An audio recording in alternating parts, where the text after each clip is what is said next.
ವರುಷ ನೂರಾಯುಷ್ಯ ಅದರೊಳಗಿರುಳು ಕಳೆದೈವತ್ತನೈವತ್ತರಲಿ ವಾರ್ಧಿಕ ಬಾಲ್ಯ ಕೌಮಾರದಲ್ಲಿ 30 ಇರದೆ ಸಂದುದು ಬಳಿಕ 20 ವರುಷವದರೊಳಗಾದುದಂತ ಕರಣ ನಿನ್ನೊಳು ತೋರಿ ರಕ್ಷಿಸು ನಮ್ಮ ನನವರತ ನಮ್ಮ ನನವರತ. 104 ದಿವಸ ರಜೆ, ಶನಿವಾರ ಭಾನುವಾರ ಹಾಳೇನಿಲ್ಲ. 104 ದಿವಸ ರಜೆ. ಆ ಒಂದು ಲೆಕ್ಕ ಕೊಟ್ಟಿದ್ದಾರಲ್ಲ, ಎಲ್ಲೋ ಪ್ರಿಂಟಾಗಿ ಬಂದಿತ್ತು, ಎಲ್ಲ ಕಡೆಗೆ ಹಂಚಿದ್ದಾರೆ ಅದನ್ನು. 104 ದಿವಸ ರಜೆ, ಶನಿವಾರ ಭಾನುವಾರ. ಶನಿವಾರ 52, ಭಾನುವಾರ 52 ವರ್ಷಕ್ಕೆ. ಉಳಿತೆಷ್ಟು? ಅದರೊಳಗೆ ಈ ಪಬ್ಲಿಕ್ ಹಾಲಿಡೇಗಳು ಎಷ್ಟು ಅವಷ್ಟು ಕಡಿಮೆ. ಅದಾದ ಮೇಲೆ ಉಳಿದದ್ರೊಳಗೆ ನಮಗೆ ಅದು ಇದು ರಜೆ ಬೇಕು ಅಂತ ಹೇಳಿ ನಾವು ರಜೆ ತೆಗೆದುಕೊಂಡದ್ದೆಷ್ಟು, ಅವು ಇಷ್ಟು. ಅದರೊಳಗೆ ಬಂದದ್ದೆಷ್ಟು, ಏನೋ ಕಾರಣಕ್ಕಾಗಿ ಅವರು ಸತ್ರು ಇವರು ಸತ್ತು, ದೊಡ್ಡವರು ಸಾಯ್ತಿರ್ತಾರೆ ಪಾಪ, ಸತ್ತ ಮೇಲೆ ನಮಗೊಂದು ರಜೆ ಬರ್ತದೆ. ಅಂತೂ ಇಂತೂ ಕೆಲಸ ಮಾಡೋದು ಎಷ್ಟು ಅಂತ ಕೇಳಿದರೆ 5 ತಾಸು ಅಂತ ಮಾಡಿಟ್ಟಿದ್ದ ವರ್ಷಕ್ಕೆ. ಅದರೊಳಗೆ ಈಗೇನು ಸ್ವಾರಸ್ಯ ಅಂದರೆ ಮೊಬೈಲ್. ಕೆಲಸ ಮಾಡ್ತಾ ಇರುವಾಗ ಹೆಂಡತಿ ಮಾತಾಡ್ತಾಳೆ, 1 ಗಂಟೆಗೆ ಮಾತಾಡ್ತಾಳೆ, ಗೆಳೆಯರು ಮಾತಾಡ್ತಾರೆ, ಬಳಗದವರು ಮಾತಾಡ್ತಾರೆ, ಬೇಕಾದವರು ಬೇಡಾದವರು ಎಲ್ಲರೂ ಮಾತಾಡ್ತಿರ್ತಾರೆ. ಫೋನ್ ಬಂದೇ ಬರಬೇಕು. ಕೆಲಸ ಮಾಡಲಿಕ್ಕೆ ಏನೇನೂ ಅವಕಾಶ ಇಲ್ಲ. ಈ ಕೆಲಸಕ್ಕೇನೆ ಇಷ್ಟಾಪತ್ತಿ ಇರುವಾಗ ಭಗವಂತನ ಸಾಧನೆಗೆ ಇಷ್ಟಾಪತ್ತಿ. 100 ವರ್ಷ ಅಂತ ಹೇಳಿ ಮಾಡಿದ ಆನ್ ಪೇಪರ್ 100 ವರ್ಷ, ಆನ್ ಪೇಪರ್ 100 ವರ್ಷ, ಪೇಪರ್ ಮೇಲೆ 100 ವರ್ಷ, ಆಯುಷ್ಯದಲ್ಲಿ ಜೀವನದಲ್ಲಿ 100 ವರ್ಷ ಇಲ್ಲ. ಅದರೊಳಗೆ ಅರ್ಧಕ್ಕರ್ಧದಷ್ಟು ಕತ್ತಲೆ. ರಾತ್ರಿ ಏನು ಮಾಡ್ತಾನೆ? ಕೆಲಸ ಏನು ಮಾಡುವುದಿಲ್ಲ. ಹಿಂದಿನ ಕಾಲದಂತೂ ರಾತ್ರಿ ಅಂದರೆ ರಾತ್ರಿ ಭಯಾನಕ. ಎಲ್ಲೋ ಮಿಣುಕು ದೀಪಗಳನ್ನು ಹಚ್ಚಿಕೊಂಡು ಓಡಾಡಬೇಕಷ್ಟೇ ಹೊರತು ಹೆಚ್ಚಿನ ಕೆಲಸಗಳನ್ನು ಮಾಡುವಂತಿಲ್ಲ. ಹಾಗಾಗಿ ರಾತ್ರಿ ಅರ್ಧಕ್ಕರ್ಧ ತೆಗಿಬೇಕು. ಇವತ್ತಿನ ಕಾಲಕ್ಕೆ ಹಾಗಲ್ಲ, ಒಂದು 3-4 ಗಂಟೆ ಹೆಚ್ಚು ಅಷ್ಟೇ. ವರ್ಷ 100 ಆಯುಷ್ಯವು, ಅದರೊಳಗೆ ഇരുಳು 50 ಕಳೆದು 50 ವರ್ಷ ಕಳೆದಾಗ 50, ಆ 50ರಲ್ಲಿ ವಾರ್ಧಕವಾಗಬೇಕು, ಮುಪ್ಪುತನ ಬರಬೇಕು. ಗದ ನಡುಗುತ್ತಾ ಓಡಾಡ್ತಾನೆ, ಕಣ್ಣು ಕಾಣಿಸೋದಿಲ್ಲ, ಕಿವಿ ಕೇಳಿಸೋದಿಲ್ಲ, ನಡಿಲಿಕ್ಕೆ ಬರುವುದಿಲ್ಲ, ಕೈಯಿಂದ ಕೆಲಸ ಮಾಡಲಿಕ್ಕೆ ಆಗೋದಿಲ್ಲ, ತಲೆ ಸ್ಥಿರತೆ ಇರುವುದಿಲ್ಲ, ಡಿಮೆನ್ಷಿಯಾ ಬರುತ್ತೆ, ಎಲ್ಝಮರ್ ಬರುತ್ತೆ, ಪಾರ್ಕಿನ್ಸನ್ ಬರುತ್ತೆ. ಯಾಕೆ ಹೋಗ್ತೀರಿ ನೀವು? ಕೆಲಸ ಇಲ್ಲ ಬಗೆಸಿಲ್ಲ, ಸುಮ್ಮನೆ ಕೂತಿರಿ ರಾಮಕೃಷ್ಣ ಅಂತ ಅನ್ಕೋತ. ಅದೇ ಅನ್ಲಿಕ್ಕೆ ಬರೋದಿಲ್ಲೇ ನನಗೆ. ರಾಮಕೃಷ್ಣ ಅಂತಿದ್ದೆ ಅಂದರೆ ಯಾಕೆ ತಿರುಗ್ತಿದ್ದೆ ನಾನು? ರಾಮಕೃಷ್ಣ ಅಂತಂತ ಮನೆಯಲ್ಲೇ ಕೂತಿರ್ತಿದ್ದೆ. ಅದು ಅನ್ಲಿಕ್ಕೆ ಬರುವುದಿಲ್ಲ ಅಂತೆ ತಿರುಗಬೇಕಾಗಿದೆ ಅಂತಂತಾನೆ. ಹೆಂಡತಿಗೆ ಹೇಳ್ತಾನೆ, ಮಕ್ಕಳಿಗೆ ಹೇಳ್ತಾನೆ. ಇದು ವಾರ್ಧಕ. ಶೈಶವ, ಬಾಲ್ಯ ಏನು ತಿಳುವಳಿಕೆ ಇಲ್ಲ, ಏನೇನೇನೇನೇನೋ ತಿಳುವಳಿಕೆ ಇಲ್ಲದೆ 14 ವರ್ಷ ಹೋಯ್ತು ಅಂದ್ರೆ ಹೋಯ್ತು, ಕಿತ್ತಿ ತೆಗೆದು ಹಾಕಬೇಕು. Loose shunted, not to be loose shunted. ಇದು loose shunted, to be loose shunted. ಇದು ನಮ್ಮ ಸಾಧನೆಯಲ್ಲಿ 14 ವರ್ಷ ಬರಲೇ ಇಲ್ಲ. ಹೀಗಾಗಿ ಆ ಆಯುಷ್ಯ ಹೋಯಿತು, ಈ ಹಿಂದಿನ ಆಯುಷ್ಯ ಹೋಯಿತು, ಮುಂದಿನ ಆಯುಷ್ಯ ಹೋಯಿತು. ಉಳಿತೆಷ್ಟು? ತಾರುಣ್ಯ. ಆ ತಾರುಣ್ಯದೊಳಗೆ ನನಗೆ ಮದ, ಸೊಕ್ಕು, ನನ್ನ ಕಾಮಾದಿಗಳು, ನನಗೆ ಸಿಟ್ಟಿದೆ, ನನ್ನ ಹೆಂಡತಿ, ಮದುವೆ, ಮಕ್ಕಳು, ಅವರ ಬೆಳವಣಿಗೆ, ಅದೆಲ್ಲ ಆಗಬೇಕು, ಮನೆ ಕಟ್ಟಬೇಕು, ಸಾಲ ತಗೊಳ್ಬೇಕು, EMI, ಈ ಎಲ್ಲ ಚಿಂತೆ. ಎಲ್ಲ ಚಿಂತೆಗಳ ಮಧ್ಯದಲ್ಲಿ ದೇವರು ಅನ್ನುವುದು lastest and the lastest priority, lastest and the leastest priority. ಹಾಗಾಗಿ ವರ್ಷ 100 ಆಯುಷ್ಯವು, ಅದರೊಳಗೆ ഇരുಳು ಕಳೆದು 50, 50ರಲ್ಲಿ ವಾರ್ಧಕ, ಬಾಲ್ಯ, ಕೌಮಾರದಲ್ಲಿ 30 ಇರದೇ ಸಂದುದು. ಅದು ಉಳಿಲೇ ಇಲ್ಲ, ಸಂದು ಹೋಯಿತು. ಬಳಿಕ 20 ವರ್ಷ. ಕನಕದಾಸರ ಪ್ರಕಾರ 20 ವರ್ಷ ಉಳಿತು, ಪ್ರಹ್ಲಾದರಾಜರ ಪ್ರಕಾರ ಎಷ್ಟು ಇಲ್ಲ. ಬಳಿಕ 20 ವರ್ಷವು ಅದರೊಳಗೆ ಆದುದು ಅಂತಃಕರಣ ನಿನ್ನಳು ತೋರಿ ರಕ್ಷಿಸು ನಮ್ಮ ನನವರತ. ಇಷ್ಟರೊಳಗೆ ಲೆಕ್ಕ ಹಾಕಿದಾಗ ನಿಮ್ಮಲ್ಲಿ ಅಂತಃಕರಣ ಎಷ್ಟು ಬಂತು ಇದು ಮುಖ್ಯ. ಕಾಯಿಕವಾಗಿ ನಾನು ದೇವರ ಪೂಜೆ ಮಾಡಿದೆ ಲೆಕ್ಕಕ್ಕಿಡಿಬೇಡ, ಏನು ಪ್ರಯೋಜನವಿಲ್ಲ. ವಾಚಿಕವಾಗಿ ಮಂತ್ರಗಳನ್ನಂದೇ ಭಾಳ ಲಾಭ ಇಲ್ಲ. ಕಾಲಿನಿಂದ ಬೇಕಾದಷ್ಟು ಯಾತ್ರೆ ಮಾಡಿದೆ, ಭಾಳೇನು ಲೆಕ್ಕಕ್ಕಿಲ್ಲ. ಮಾನಸಿಕವಾಗಿ ದೇವರು ಸರ್ವಸ್ವಾಮಿ ಎಂಬುದಾಗಿ ನಂಬಿ ಪೂರ್ಣ ಭರವಸೆಯಿಂದ ಭಕ್ತಿಯಿಂದ ದೇವರನ್ನು ನಂಬಿ ನಾನು ಮಾಡಿದ ಸಾಧನೆ ಎಷ್ಟೋ ಅದು 1 ಕ್ಷಣವೋ 2 ಕ್ಷಣವೋ. ಹಾಗಾಗಿ ಅಂತಃಕರಣ ನಿನ್ನೊಳು ತೋರಿ ರಕ್ಷಿಸು ನಮ್ಮ ನನವರತ ಸ್ವಾಮಿ ಕಾಪಾಡು ಎಂಬುದಾಗಿ ಪ್ರಾರ್ಥನೆಯನ್ನು ಮಾಡ್ತಾರೆ. ಊರುತನಗೊಂದಿಲ್ಲ ಹೊತ್ತ ಶರೀರಗಳು ಮಿತಿಯಿಲ್ಲ, ತಾ ಸಂಚಾರಿಸದ ನೆಲವಿಲ್ಲ, ನುಡಿಯದ ಭಾಷೆ ಮತ್ತಿಲ್ಲ, ಬೇರೆ ಹೊಸತೊಂದಿಲ್ಲ, ಉಣ್ಣದ ಸಾರ ವಸ್ತುಗಳಿಲ್ಲ, ತನು ಸಂಚಾರವೀ ಬಗೆಯಾಯಿತು, ರಕ್ಷಿಸು ನಮ್ಮ ನನವರತ, ರಕ್ಷಿಸು ನಮ್ಮ ನನವರತ. ಭಾರೀ ವಿಚಿತ್ರವಾದ ಶ್ರೀಮದ್ ಆಚಾರ್ಯರ ಸಿದ್ಧಾಂತ ಏನಿದೆ ಅದು ಒಂದರ್ಥದಲ್ಲಿ ಪೂರ್ಣವಾಗಿ ಬಂದಿದೆ. ಧಾತಾ ಯಥಾ ಪೂರ್ವಮ ಕಲ್ಪಯತ, ಈ ಜನ್ಮದಲ್ಲಿ ಈ ಕಲ್ಪದಲ್ಲಿ ಈ ಬ್ರಹ್ಮಾಂಡದಲ್ಲಿ ಏನೇನಿದೆ ಅದೆಲ್ಲ ಹಿಂದಿತ್ತು, ಆ ಕಲ್ಪದಲ್ಲೇನಿತ್ತು ಅದೆಲ್ಲ ಹಿಂದೆ ಇತ್ತು, ಅದರ ಹಿಂದೆ ಇತ್ತು, ಅದರ ಹಿಂದೆಯೂ ಇತ್ತು, ಹೀಗೆ ಮುಂದೆಯೂ ಬರುತ್ತೆ. ಅನಂತಾನಂತ ಕಲ್ಪಗಳಲ್ಲಿ ಇದೆಲ್ಲ ಹೆಚ್ಚು ಕಡಿಮೆ ಸಮಾನವೇ, ಕೆಲವು ಅವಾಂತರವಾಗಿ ಬೇರೆ ಬೇರೆ ಇದೆ, ಉಳಿದೆಲ್ಲ ಸಮಾನ.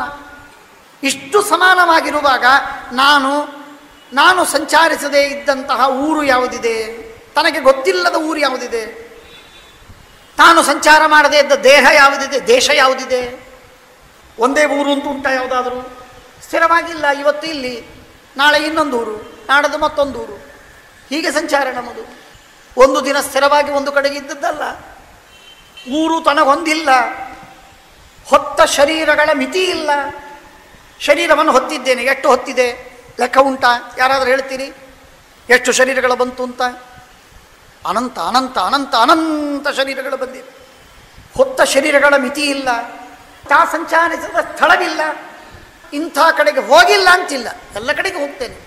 ಯಾಕೆಂದರೆ ಹುಳವಾಗಿದ್ದಾಗ ಹೋಗಿದ್ದೇನೆ, ಪ್ರಾಣಿಯಾದಾಗ, ಪಕ್ಷಿಯಾದಾಗ, ಕ್ರಿಮಿಯಾದಾಗ, ಜಲಚರವಾದಾಗ, ಮನುಷ್ಯನಾದಾಗ ಹೋಗಿದ್ದೇನೆ. ಎಷ್ಟೋ ಬಾರಿ ಸ್ವರ್ಗಕ್ಕೆ ಹೋಗಿ ಬಂದದ್ದುಂಟು, ಎಷ್ಟೋ ಬಾರಿ ನರಕಕ್ಕೆ ಹೋಗಿ ಬಂದದ್ದುಂಟು. ತಾ ಸಂಚರಿಸದ ಸ್ಥಳವಿಲ್ಲ, ನುಡಿಯದ ಭಾಷೆ ಮತ್ತಿಲ್ಲ.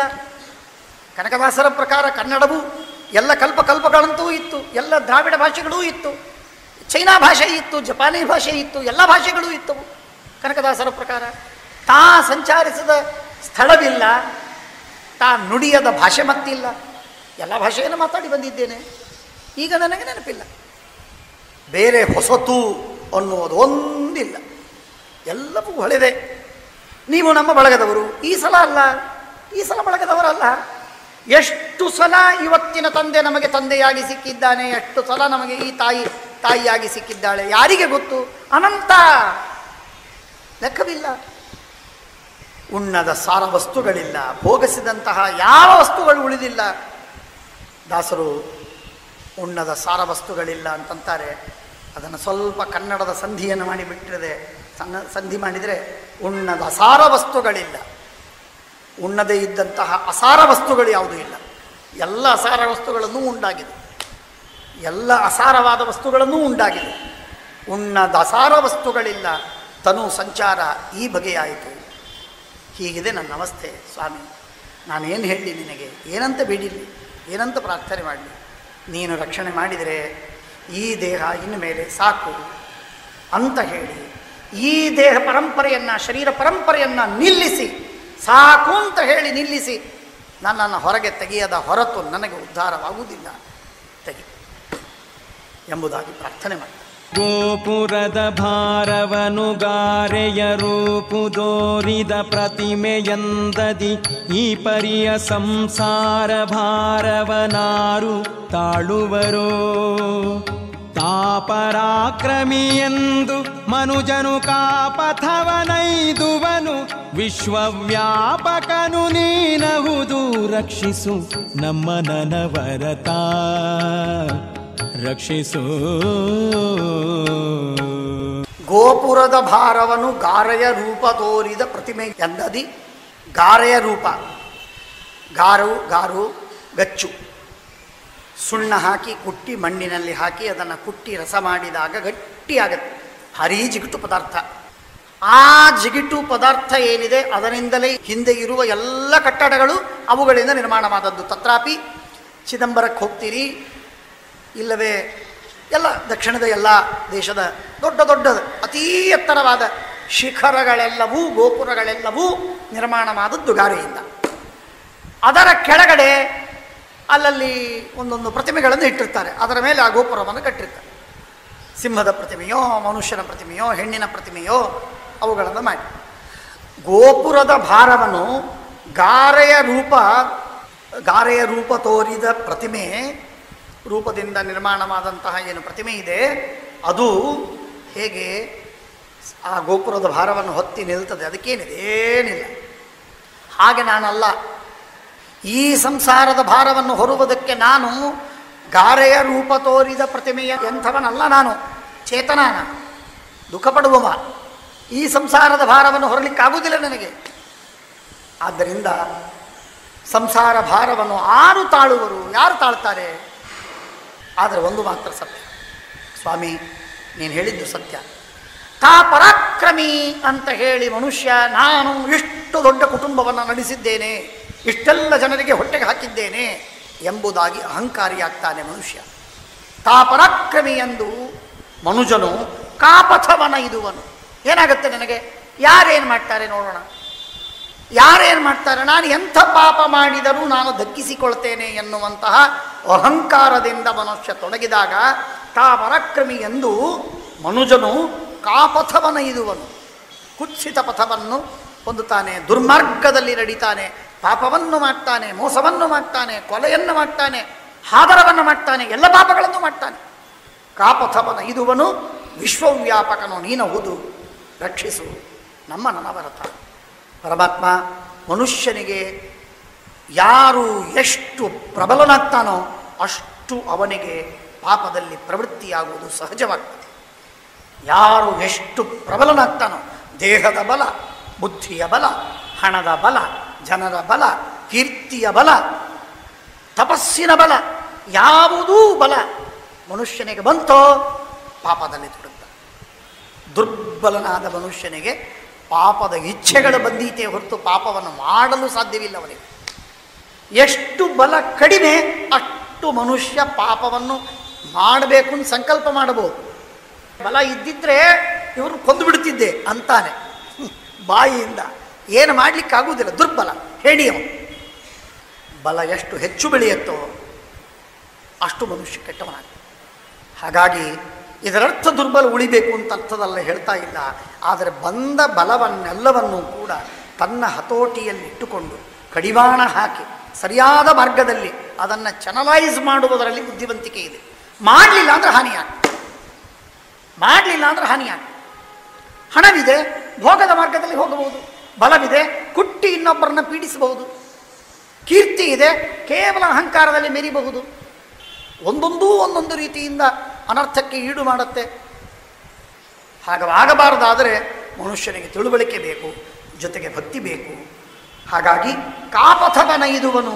ಅದಕ್ಕೆ ನೋಡಿ, ತಾ ಪರಾಕ್ರಮಿ ಎಂದು ಮನುಜನು ಕಾಪಥವನ ಇದುವನು, ವಿಶ್ವವ್ಯಾಪಕನು ನೀನಹುದು, ರಕ್ಷಿಸು ನಮ್ಮ ನನವರತ. ಬೀಜ ವೃಕ್ಷದೊಳಾಯ್ತು, ವೃಕ್ಷಕ್ಕೆ ಬೀಜವಾರಿಂದಾಯ್ತು, ಲೋಕದಿ ಬೀಜ ವೃಕ್ಷ ನ್ಯಾಯವಿದ ಭೇದಿಸುವರಾರಿನ್ನೂ. ಸೋಜಿಗವನಿ ಬಲ್ಲೆ ನಿನ್ನೊಳು ರಾಜಿಸುತ್ತ ಮೊಳೆದೋರುವುದು, ಸುರರಾಜನಂದನ ನಮಿತ ರಕ್ಷಿಸು ನಮ್ಮ ನನವರತ, ನಮ್ಮ ನನವರತ. ಬೀಜ ವೃಕ್ಷದೊಳಾಯಿತು. ಬೀಜ ಹುಟ್ಟಿದ್ದೆಲ್ಲಿಂದ? ವೃಕ್ಷದಿಂದ. ಗಿಡ ಬಂತು, ಮಾವಿನ ಗಿಡ. ಮಾವಿನ ಗಿಡದಲ್ಲಿ ಮಾವಿನ ಹಣ್ಣು ಬಂತು, ಆ ಹಣ್ಣಿನೊಳಗೆ ಬೀಜವಿದೆ. ಹಾಗಾದರೆ ಬೀಜ ವೃಕ್ಷದೊಳಾಯಿತು ಒಂದು. ಅಥವಾ ಬೀಜ ವೃಕ್ಷದೊಳಾಯಿತು, ವೃಕ್ಷದೊಳು ಪರಿಣಮಿಸಿತು. ಆಗು ಎಂದರೆ ಪರಿಣಮಿಸು. ಬೀಜ ವೃಕ್ಷದೊಳಾಯಿತು, ವೃಕ್ಷವಾಗಿ ಪರಿಣಮಿಸಿತು. ಒಂದು. ವೃಕ್ಷಕ್ಕೆ ಬೀಜ ಯಾರಿಂದಾಯಿತು? ಬೀಜ ವೃಕ್ಷದಿಂದ ಬೀಜ ಬಂತು, ವೃಕ್ಷದಿಂದ ಬೀಜ ಬಂತು. ಆ ವೃಕ್ಷದ ಬೀಜ ಎಲ್ಲಿಂದ ಬಂತು? ಹೀಗೆ ನೋಡ್ತಾ ಹೋದರೆ ಬೀಜವೃಕ್ಷ ನ್ಯಾಯ ಅಂತ ಕರೀತಾರೆ. ಇದು ಅನಾದಿ. ಇದು ಅನಾದಿ ಆಗಲಿಕ್ಕೆ ಸಾಧ್ಯವಿಲ್ಲ, ಪ್ರಳಯವಿದೆ. ಹಾಗಾದರೆ ಎಲ್ಲಿಂದ ಹುಟ್ಟಿತು? ಅನಮಸ್ಥಾನ ಎಲ್ಲಾದರೂ ಮುಗಿಯುತ್ತೋ? ಎಲ್ಲಿಂದಾದರೂ ಪ್ರಾರಂಭವಾಗುತ್ತೋ? ತತ್ವಪ್ರದೀಪಿಕಾಚಾರ್ಯರು ಹೇಳುತ್ತಾರೆ, ಅನಮಸ್ಥ ಅಲ್ಲ, ಬೀಜವೃಕ್ಷ ನ್ಯಾಯ ಇದು ಅನಮಸ್ಥ ಅಲ್ಲ. ಇದು ಮೀಮಾಂಸಕರು ಯಾರು ದೇವರನ್ನು ಒಪ್ಪುವುದಿಲ್ಲ, ಯಾರು ಸೃಷ್ಟಿಯನ್ನು ಒಪ್ಪುವುದಿಲ್ಲ, ಪ್ರಳಯವನ್ನು ಒಪ್ಪುವುದಿಲ್ಲ, ಅವರಲ್ಲಿ ಅನಮಸ್ಥ. ಅಂದರೆ ನಿರಂತರವಾಗಿ ಬೀಜ ವೃಕ್ಷ, ವೃಕ್ಷ ಬೀಜ ಹೀಗೆ ನಡೀತಾ ಇರ್ತದೆ. ಆದರೆ ನಮ್ಮ ಸಿದ್ಧಾಂತದಲ್ಲಿ ಹಾಗಲ್ಲ. ಇವತ್ತಿನ ವೃಕ್ಷ ಬೀಜದಿಂದಾಯಿತು, ಬೀಜ ವೃಕ್ಷದಿಂದ ಬಂತು, ವೃಕ್ಷ ಬೀಜದಿಂದ ಬಂತು, ಹೀಗೆ ಆಗ್ತಾ ಆಗ್ತಾ ಹೋಗಿ ಕೊನೆಗೆ ಪ್ರಕೃತಿ ತತ್ವ, ಪೃಥಿವಿ ಅಥವಾ ಪಂಚಮಹಾಭೂತಗಳು, ಅವುಗಳ ಹಿಂದಿರುವ ಅಹಂಕಾರ ತತ್ವ, ಅದರ ಹಿಂದಿರುವಂತಹ ಮೂಲ ಪ್ರಕೃತಿ, ಆ ಮೂಲ ಪ್ರಕೃತಿಗೆ ಹೋಗಿ ನಿಂತು ಬಿಡುತ್ತೆ. ಆ ಮೂಲ ಪ್ರಕೃತಿಯಲ್ಲಿ ಈ ಎಲ್ಲ ಶಕ್ತಿಗಳೂ ಇದೆ. ಮಾವಿನ ಹಣ್ಣಿನಲ್ಲಿ ಇರಬೇಕಾದ ಸಿಹಿ ರಸವನ್ನು ಕೊಡುವ ಶಕ್ತಿ, ಬೇವಿನ ಹಣ್ಣಿನಲ್ಲಿ ಎಲೆಯಲ್ಲಿ ಇರುವ ಕಹಿಯಾದ ರಸವನ್ನು ಕೊಡುವ ಶಕ್ತಿ ಎಲ್ಲವೂ ಪ್ರಕೃತಿಯಲ್ಲಿದೆ. ಎಲ್ಲವೂ ಪ್ರಕೃತಿಯಲ್ಲಿ ಇದೇ ನಮ್ಮ ಸಿದ್ಧಾಂತ. ಭಾಳ ದೊಡ್ಡದಿದೆ ಆ ಮಾತು, ಭಾಳ ವಿಸ್ತಾರವಾಗಿ ತಿಳಿದೆ. ಹಾಗಾಗಿ ಬೀಜ ವೃಕ್ಷದೊಳಾಯಿತು, ವೃಕ್ಷಕ್ಕೆ ಬೀಜವಾರಿಂದಾಯಿತು ಲೋಕದಿ, ಬೀಜ ವೃಕ್ಷ ನ್ಯಾಯವ ಇದನ್ನು ಭೇದಿಸುವವರು ಯಾರಿದ್ದಾರೆ? ಸಂಸಾರದೊಳಗೆ ಯಾರಿಲ್ಲ. ಇದಕ್ಕೆಲ್ಲ ನೀನೇ ಉತ್ತರ, ಇದಕ್ಕೆಲ್ಲ ನೀನೇ ಕಾರಣ, ಇದನ್ನೆಲ್ಲ ರೂಪುಗೊಳಿಸುವವನು ನೀನು. ಇದು ಹೀಗಾಗಬೇಕು ಅಂತ ವ್ಯವಸ್ಥೆ ಮಾಡಿದವ ನಾವಲ್ಲ. ಜಗತ್ತಿನಲ್ಲಿ ತನ್ನಷ್ಟಕ್ಕೆ ತಾನೇ ಆಗುವುದಿಲ್ಲ. ಸೋಜಿಗವ ನೀ ಬಲ್ಲೆ. ಇದು ನಮಗೆಲ್ಲ ಏನು ಸೋಜಿಗ, ಆಶ್ಚರ್ಯ ಅಂತ ನಮಗೆ ತೋರಿದೆ. ಆ ಸೋಜಿಗ ಎಂದರೆ ಆಶ್ಚರ್ಯ, ಆಶ್ಚರ್ಯವೆಂದಾಗೇನು ತೋರಿದೆ, ಆ ಎಲ್ಲ ಆಶ್ಚರ್ಯಕ್ಕೂ ಕೂಡ ನೀನು ಕಾರಣವನ್ನು ಬಲ್ಲೆ, ಅದನ್ನು ನೀನು ತಿಳಿದಿರುವೆಯಾ? ನಿನ್ನನ್ನು ಬಿಟ್ಟು ಇನ್ಯಾರೂ ತಿಳಿದಿಲ್ಲ. ನಿನ್ನೊಳು ರಾಜಿಸುತ್ತ ಮೊಳೆದೋರುವುದು, ನಿನ್ನೊಳು ರಾಜಿಸುತ್ತ ಮೊಳೆದೋರುವುದು.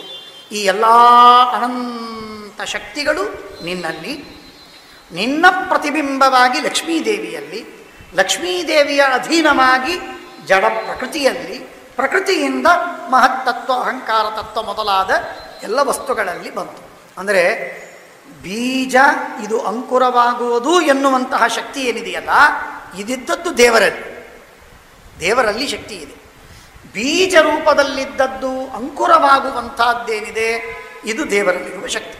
ಶ್ರೀಮದಾಚಾರ್ಯರು ಭಾಗವತ ತಾತ್ಪರ್ಯದಲ್ಲಿ ತುಂಬ ಸೊಗಸಾಗಿ ವಿವರಣೆ ಮಾಡ್ತಾರೆ, ಬಹಳ ಸೊಗಸಾಗಿ ವಿವರಣೆ ಮಾಡ್ತಾರೆ. ಧಾನ ಕಣಿಕ ಎನ್ನುವಂತಹ ರೂಪದಲ್ಲಿ ಭಗವಂತ ಇದ್ದಾನೆ, ಭತ್ತದ ರೂಪದಲ್ಲಿ ದೇವರಿದ್ದಾನೆ. ಆ ಭತ್ತದಿಂದ ಒಂದು ಸಣ್ಣ ಸಣ್ಣ ಅಂಕುರ ಹೊರಗೆ ಬರುವಾಗೂ ಪರಮಾತ್ಮ ಇದ್ದು ಆ ಅಂಕುರವನ್ನು ತಂದಾನೆ. ಹಚ್ಚು ಹಸರನೆಯ ಎಲೆ, ಸಣ್ಣ ಕಾಂಡ, ಸಣ್ಣ ಎಲೆ, ಮೆದುವಾದದ್ದು, ಮೃದುವಾದದ್ದು, ರಸಭರಿತವಾದದ್ದು, ಎಲ್ಲ ತತ್ವಗಳನ್ನೂ ಒಳಗೊಂಡದ್ದು. ಅಂಥದನ್ನು ಸೃಷ್ಟಿ ಮಾಡುವಂತೆ ಒಳಗೆ ದೇವರು ಹೊಕ್ಕು ಆ ಭತ್ತದಿಂದ ಸಣ್ಣ ಎರಡು ಎಲೆಗಳ ಟಿಸಲು ಒಡೆಯದ್ದು. ಅದು ಪರಮಾತ್ಮನಾದ.